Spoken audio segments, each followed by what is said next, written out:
నమస్తే అండి. ఎలా ఉన్నారంతా? బాగున్నారా? నేను కూడా బాగున్నానండి. మరి ఈరోజు వండిన వంటలేంటో చూపిస్తాను. ఇక్కడ ప్లేస్ చూస్తే నేను వేరే ప్లేస్లో ఉన్నానని కూడా మీకు అర్థమైపోతుందండి. మా పెద్ద పాప వాళ్ళ ఇంటికి వచ్చాను. మరైతే అక్కడ మా పాప కానీ మా పెద్దలుడు గారు కానీ మరి వచ్చినప్పుడు నన్ను ఇలా నీస్ కర్రీస్ అయితే నన్ను వండమంటారనమాట.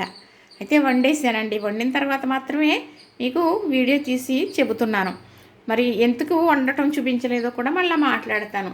ఇదేం కూర ఇప్పుడు చెబుతాను. ఇది చేప చెన అండి. చూసారా? ఇది చేప చెన. ఇది మరి చేప చెన ఇష్టం, చాలామంది ఇష్టంగా తింటారు. మరి ఇప్పుడు వర్షాకాలం శనతో ఉన్న చేపలు ఎక్కువగా వస్తాయి. చేపలు తినడం కూడా మంచిది. ఇలా శన తినటం ఇంకా మంచిది. నేనైతే మసాలా తక్కువ పెట్టి ఇలా ఇగురుగా చేశాను అన్నమాట. ఈ శన ఎలా వండుకోవచ్చు అనేది, ఇది ఎలా వండాను అనేది కూడా మీకు నేను చెబుతాను. ఇప్పుడు శన ఉంటుంది కదండి చేపలోది, అది తీసుకుని ఒక పక్కన పెట్టుకున్న తర్వాత కొంచెం ఒక గిన్నెతో నీళ్లు పెట్టుకుని కొంచెం పసుపు ఉప్పు అందులో వేసి ఈ శన తీసి అందులో వేసామనుకోండి చక్కగా ఉడికిపోతుంది అనమాట. ఉడికిపోయింది ముక్కలుగా కట్ చేసి పులుసులో వేసుకోవచ్చు, ముక్కలో ఇలా ఇగురు వండుకోవచ్చు, లేదా శన పిడుపులాగా చేసుకోవచ్చు. అదైతే మా కోడలు చేస్తుందండి, చాలా బాగుంటుంది అనమాట. శనపిడుపు మా కోడలు చేస్తుంది అనమాట. అయితే చాలా బాగుంటుంది. అంటే అది ఎలానా అంటే ఇప్పుడు ఇగురికి ఎలాగనో మరి శనపిడుపుకి కూడా అలానే ఉల్లిపాయ పచ్చిమిర్చి వేగిన తర్వాత కొత్తిమీర కరివేపాకు అల్లం వెల్లుల్లి పేస్టు కొంచెం గరం మసాలా ఉప్పు కారం పసుపు వేసి చక్కగా వేగిన తర్వాత కొద్దిగా నీళ్ళు వేసి అది గజ్జిలాగా అవుతుంది కదా, ఈ ఉడికించుకున్న శన వేసుకోవాలి అందులో. అది శన ఇగురిది. ఉల్లిపాయది వేసాం కదా, రైస్లో కలుపు తినడానికి బాగుంటుంది. మరి పిడుపు కూడా అంతే. కాకపోతే ఈ శన ఇదండి చేప గుడ్లు అంటారు కొంతమంది. మరి మేమైతే పూర్వం శన అంటమే తెలుసు. ఇది బాగా ఇలా నలిపేసామనుకోండి పిడుపులా వస్తుంది అన్నమాట. అప్పుడు ఉల్లిపాయ పచ్చిమిర్చి అన్నీ వేపింది గ్రేవీ ఉంటుంది కదా, అందులో ఆ పిడుపు వేసుకుని శన నలిపేసింది వేసుకుంటే అది శన పిడుపు అవుతుంది. పొట్టులాగా ఉంటుంది. అదే మామూలుగా కలిసిపోయినట్టుగా సొర పిడుపులాగా ఉంటుంది అనమాట. అలాగా చాలా బాగుంటుందండి. మా కోడలు చేస్తుంది అలానా. నేను ఇలా చేస్తాను. పులుసులో కూడా ముక్కలు వేస్తాను. పులుసులో వేయడం వల్ల చేపల పులుసు అనమాట. చేపల పులుసు ఉడికేటప్పుడు ఆ శనే అందులో వేస్తే చక్కగా ఉడికి చాలా బాగుంటుంది అన్నమాట. మా అమ్మగారు అలాగా వేసి ఇష్టమని వేసి పెట్టేవారు. అయితే నేను ఈరోజు ఇగురు చేశానండి. అలానే మరి ఇదేం కూర అనుకుంటున్నారు కదా, చేపల పులుసు. చూసారా? ఇది చేపల పులుసు. ఇది కూడా దగ్గరికి పెట్టామండి. చూసారా? ఇది చేపల పులుసు. ఇది శీలావతి చేప. ఈ శీలావతి చేప పేరున్న చేప పులుసే పెట్టుకోవాలి. చాలా బాగుంటుంది. ఇగురు కూడా వండుకోవచ్చు అంటారు కానీ పులుసు అయితే చాలా బాగుంటుందండి. ఇది చేపల పులుసు. అంటే ఇది పెట్టే విధానం మరి ఇంకొకసారి చెబుతాను. ఇది శన ఇగురు కదా. మరి ఇంకొక కూర ఉందండి. ఇది చింతకూర పచ్చిరొయ్యలు. ఇది చింత సిగురు పచ్చిరొయ్యలునండి. చింతకూర పచ్చిరొయ్యలు అంటాం పూర్వం భాష. ఇలాగా చక్కగా అంటే చేతితో నలిపి చింత సిగురు వండాను. ఇప్పుడు వస్తే తాజాగా తీసుకుంది చింత సిగురు మా పాప. అయితే మరి బాగా పులుపు ఉంటుందండి పచ్చికూర అయితేనే. వడిలిపోతే అంత పులుపు ఉండదు. తర్వాత అదైతే మిక్సీలో పెడతాం అనమాట. వడిలిపోయింది మిక్సీలో అయితే పొట్టులాగా నలుగుతుంది. కొంచెం రుచి అనేది ఉండదు మిక్సీలో పెట్టడం వల్ల. మరి పూర్వం అయితే దంచుకుని వేసుకునేవారని చెప్పాను కదా. మరి నేనైతే నలిపి చింత చిగురు వేసి చక్కగా పచ్చిరొయ్యలు చింత చిగురు వండానండి. ఇదైతే చేపల పులుసు, ఇదైతే శన ఇగురు. ఈ 3 కర్రీస్ ఈ రోజంటూ ఇప్పుడు చేయడం జరిగింది. మరి నేను వచ్చాను అంటే చాలా రకాలు ఇలా వండమంటూ ఉంటారండి. చక్కగా చేయమంటూ ఉంటారు, చేస్తూ ఉంటాను.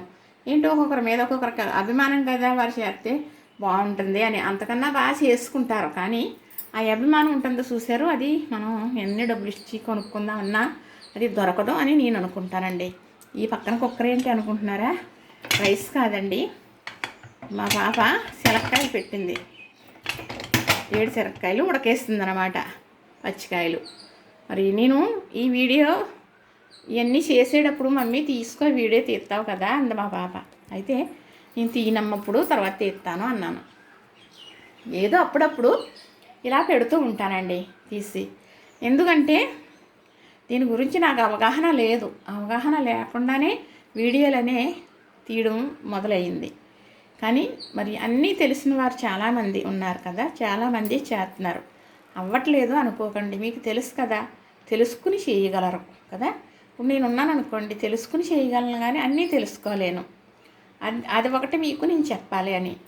మరి మీరే చేసుకోలేరు, మీకే తెలీదు, మీ వీడియోలే డెవలప్ అవ్వలేదు, మీరు సలహాలు చెబుతున్నారా అని అనుకోవద్దు. నేను అవ్వలేదు అనుకోండి డెవలప్, మరి అందరూ నాకులా ఉండరు కదా, అందరూ నాకులా ఉండాలనుకోకూడదు కదా.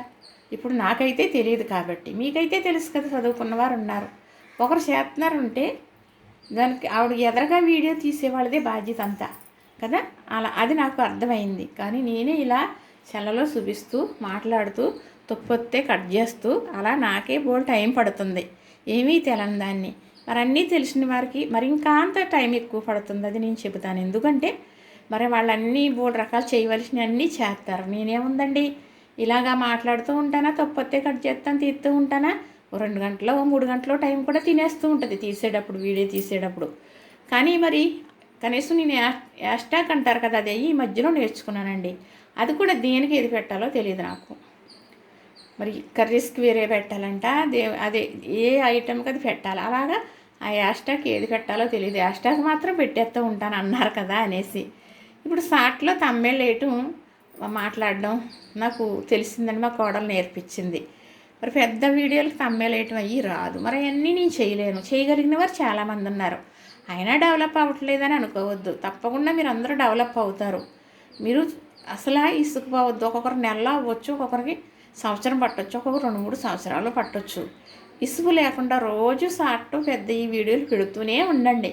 తప్పకుండా మీరు విజయం సాధిస్తారు. నా మాట పక్కన పెట్టేయండి. మీరు అందరూ చాలా కష్టపడతారు. అది ఎలా చెప్పాలో అలాగా, ఎలా చెయ్యాలో అలాగా, ఎలా చూపించాలో అలాగా వీడియోలు తీసి పెడుతున్నారు చాలామంది. చేసే దాంట్లో కష్టం, నిజం, ఫలితం ఉన్నాయి. నాకు అర్థమైంది. నేను చాలా వీడియోలు చూస్తూ ఉంటాను. అందరికీ లైక్స్ చేస్తాను, అందరికీ సబ్స్క్రైబ్ కూడా చేసుకుంటూ ఉంటాను. కానీ నేను లైక్స్ చేయమని అడిగినా కూడా మరి 400-500 మంది చూసారనుకోండి, 10 మంది కూడా లైక్ ఉండదండి. చెప్పి ఇంకా చెప్పలేండి. చెప్పి లైక్ చేయమని చెప్పినా ప్రయోజనం లేదు కాబట్టి చెప్పను. కానీ మీరెవరో చేసేవారు వీడియోలు ఇసుకుపోకండి.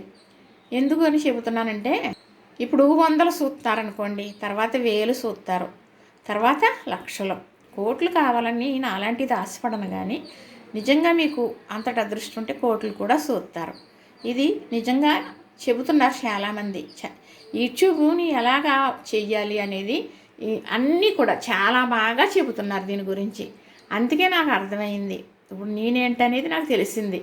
మీరు చేసే వారందరూ కూడా ఓరం పట్టి చేయండి. చేసేది నిజంగా నిజాయితీగా చూపించండి.